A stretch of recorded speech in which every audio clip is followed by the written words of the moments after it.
નમસ્કાર. ચાલો આજે એક બહુ જ ગંભીર વિષય પર વાત કરીએ. એક એવી આગાહી આવી છે જે 2026માં સુપર અલ નીનો આવવાની ચેતવણી આપે છે અને આની અસર ખાસ કરીને ભારતના ચોમાસા પર ખૂબ જ કહી શકાય કે ઐતિહાસિક રીતે ગંભીર હોઈ શકે છે. જુઓ, આ ખાલી હવામાનની વાત નથી. આ સીધી વાત છે ભારતના અર્થતંત્રની, આપણી ખેતીની અને કરોડો લોકોના જીવનની. તો ચાલો સાથે મળીને સમજીએ કે આ આગાહીનો ખરેખર અર્થ શું છે. આ આગાહી કેટલી ગંભીર છે એ સમજવા માટે આપણે થોડું ઇતિહાસમાં પાછળ જવું પડશે. વૈજ્ઞાનિકો આ સુપર એલ નીનોની સરખામણી સીધી 1877-78ની ઘટના સાથે કરી રહ્યા છે. વિચાર કરો, એ સમય જે ગરમી, દુષ્કાળ અને મહામારી ફેલાઈ હતી, એને કારણે દુનિયાની લગભગ 4% વસ્તી ખતમ થઈ ગઈ હતી. એટલે આ કોઈ નાની સૂની વાત નથી. આ ઐતિહાસિક સમાંતર જ આખી વાતનું વજન બતાવી દે છે. અને જુઓ, પરિસ્થિતિની ગંભીરતા એ વાતથી પણ સ્પષ્ટ થાય છે કે હમણાં જ જે લિસ્ટ આવ્યું એમાં દુનિયાના 20 સૌથી ગરમ શહેરોમાંથી 19 તો ભારતમાં જ છે. આ આંકડો પોતે જ ભયાનક છે.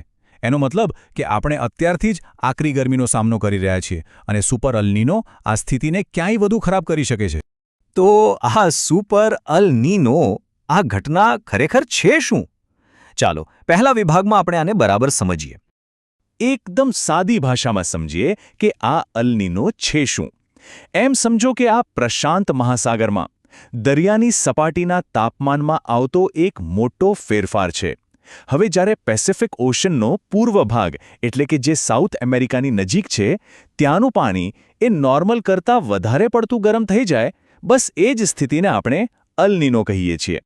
તો પછી સુપર અલ નીનો શું છે? સામાન્ય અને સુપર અલ નીનોમાં ફરક શું? જ્યારે દરિયાની સપાટીના તાપમાનમાં આ વધારો 2 ડિગ્રી સેલ્સિયસ કરતાં પણ વધારે થઈ જાય ત્યારે એ બની જાય છે સુપર અલ નીનો. અને આ કોઈ સામાન્ય ઘટના નથી. 1950 પછી આવું ફક્ત 4 જ વાર બન્યું છે. આ જ બતાવે છે કે તે કેટલું દુર્લભ અને ગંભીર છે. હવે આ ઘટના પાછળનું વિજ્ઞાન સમજવું હોય તો આપણે એ જાણવું પડે કે પ્રશાંત મહાસાગરની જે સામાન્ય પેટર્ન છે એ આખા હવામાનને કઈ રીતે કંટ્રોલ કરે છે.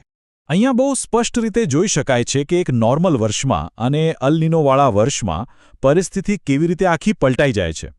જુઓ, સામાન્ય સંજોગોમાં જે મજબૂત પવનો હોય છે એ ગરમ પાણીને પશ્ચિમ દિશામાં એટલે કે ઓસ્ટ્રેલિયા બાજુ ધકેલે છે. આનાથી ઓસ્ટ્રેલિયા અને ઇન્ડોનેશિયામાં ખૂબ વરસાદ પડે છે. પણ અલ નીનોના વર્ષમાં આખું ચિત્ર ઉલટું થઈ જાય છે. પવનો નબળા પડી જાય છે અથવા તો ઉલટા ફૂંકાવા લાગે છે. પરિણામે પેલું ગરમ પાણી પાછું પૂર્વ દિશામાં એટલે કે સાઉથ અમેરિકા તરફ આવી જાય છે અને એનાથી ઓસ્ટ્રેલિયામાં દુષ્કાળ અને સાઉથ અમેરિકામાં પૂર આવે છે. આ જ એની મુખ્ય ઓળખ છે. ચાલો આ જે સામાન્ય ચક્ર છે જેને વોકર સર્ક્યુલેશન કહેવાય છે એને સ્ટેપ બાય સ્ટેપ સમજીએ. પહેલું સ્ટેપ, પવનો ઓસ્ટ્રેલિયા પાસે ગરમ પાણીનો એક મોટો જથ્થો ભેગો કરે છે. બીજું, આ ગરમ પાણીથી હવા પણ ગરમ થાય છે અને ઉપર જાય છે, જેનાથી ત્યાં લો પ્રેશર બને છે અને ધોધમાર વરસાદ પડે છે. ત્રીજું, આ ઉપર ગયેલી હવા વાતાવરણમાં ઊંચેથી પૂર્વ તરફ જાય છે અને ઠંડી અને સૂકી થતી જાય છે. અને છેલ્લું, ચોથું સ્ટેપ, આ ઠંડી અને સૂકી હવા દક્ષિણ અમેરિકા પર નીચે ઉતરે છે, ત્યાં હાઈ પ્રેશર બનાવે છે અને એટલે ત્યાં વરસાદ ઓછો પડે છે. આ એકદમ નોર્મલ સાયકલ છે. પણ આખી વાત અહીં પૂરી નથી થતી. અલ નીનો એકલું જ ભારતના ચોમાસાનું ભવિષ્ય નક્કી નથી કરતું. હજી એક બીજું બહુ જ મહત્વનું પરિબળ છે જે આખી ગેમ બદલી શકે છે.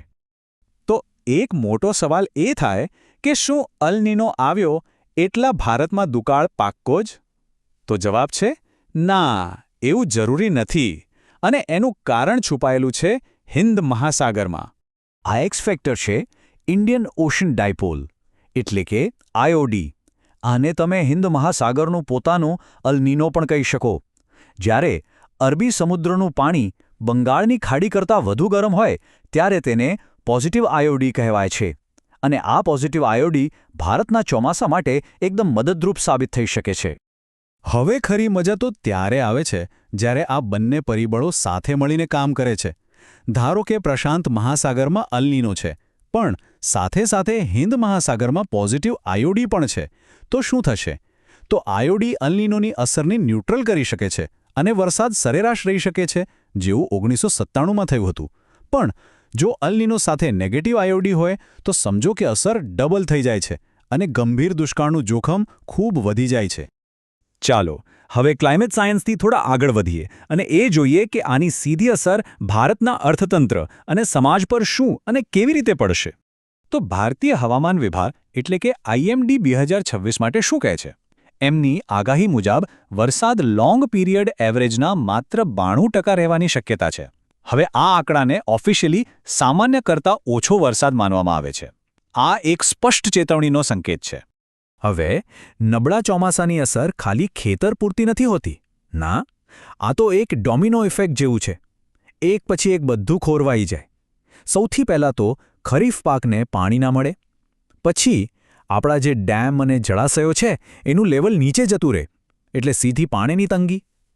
આની અસર આગળ વધે છે વીજળી પર, હાઇડ્રોપાવર ઓછો બને. અને છેલ્લે આ બધાની સીધી અસર આવે છે આપણા ખિસ્સા પર. ખાવા પીવાની વસ્તુઓના ભાવ વધે છે અને આખા અર્થતંત્ર પર દબાણ આવે છે. આ એક બહુ જ ગંભીર ચેઇન રિએક્શન છે. અને સૌથી મોટી ચિંતાની વાત એ છે કે આપણે આ સંકટનો સામનો ખાલી હાથે નથી કરી રહ્યા. આપણી હાલત અત્યારથી જ થોડી નાજુક છે. ભારતના જે મુખ્ય જળાશયો છે એમાં અત્યારે જ એમની કેપેસિટી કરતાં 50%થી પણ ઓછું પાણી છે. ગંગા, ગોદાવરી, નર્મદાથી લઈને કૃષ્ણા અને કાવેરી સુધી આપણી જીવાદોરી જેવી નદીઓમાં પાણીનું સ્તર ચિંતાજનક રીતે નીચું છે. આવી સ્થિતિમાં જો ચોમાસું નબળું જાય તો આ જળ સંકટ કેટલું વિકરાળ બની શકે છે એનો અંદાજો લગાવી શકાય છે. તો પછી આટલા મોટા પડકારને ધ્યાનમાં રાખીને આપણે તૈયારી માટે શું કરી શકીએ અને શું આપણે આ આખા મુદ્દાને એક નવા જ દૃષ્ટિકોણથી જોવાની જરૂર છે? આનો સામનો કરવા માટે એક 3 સ્તરીય સ્ટ્રેટેજી અપનાવવી ખૂબ જ જરૂરી છે. પહેલું સ્તર છે માળખાકીય સુધારા, જેમ કે વરસાદના પાણીનો સંગ્રહ કરવા માટે મોટા પાયે કામ કરવું અને ટકાઉ ખેતી પદ્ધતિઓ અપનાવવી. બીજું સ્તર છે નીતિગત, એટલે કે રાષ્ટ્રીય લેવલની જે આગાહીઓ છે એને જિલ્લા સ્તર પર ખેડૂતો સુધી પહોંચાડીને એમનો ઉપયોગી સલાહ આપવી. અને ત્રીજું અને સૌથી અગત્યનું, ડિઝાસ્ટર મેનેજમેન્ટ, મતલબ કે દુષ્કાળ અને હીટવેવથી બચવા માટે એડવાન્સમાં જ નક્કર પ્લાન બનાવીને એને અમલમાં મૂકવા.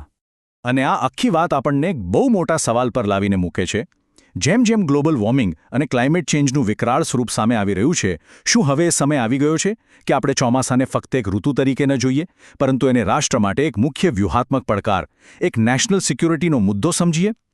આના પર ગંભીરતાથી વિચાર કરવો ખૂબ જ જરૂરી છે. આ વિશ્લેષણમાં જોડાવા બદલ આભાર.